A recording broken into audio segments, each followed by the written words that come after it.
feel grateful to be able to come out here and represent everybody who is very terrified about the state that we're living in. And also, although I feel grateful, I'm also greatly disappointed that it has come to this.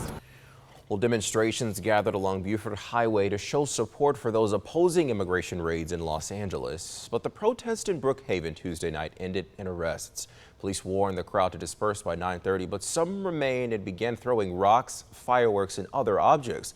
Law enforcement responded with tear gas, resulting in 6 arrests and damage to 3 police vehicles. Meanwhile, in Los Angeles, today is expected to be the 6th straight day of protest. A curfew has gone into effect in part of the downtown area, while California's governor is taking action to stop what he calls brazen abuse of power. Donnie Bacchus reports from Los Angeles.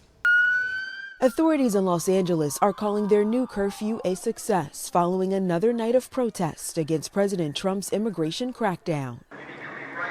The partial curfew, which took effect Tuesday night, impacts 1 square mile of a city that's over 500 square miles, where demonstrators are making their voices heard. People are being picked up off the street.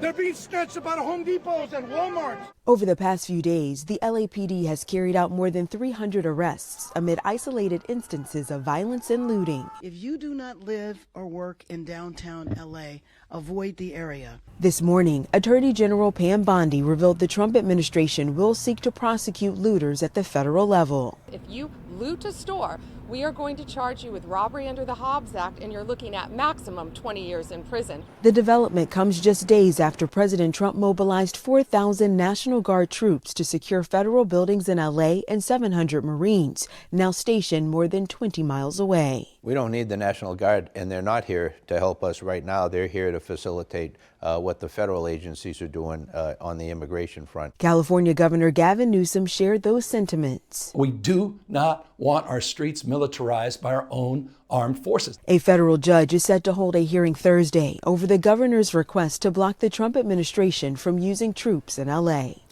Well, protests over President Trump's deportation raids are also continuing in other states, including Texas. The governor there says he will now deploy the National Guard to, quote, uphold law and order across the state.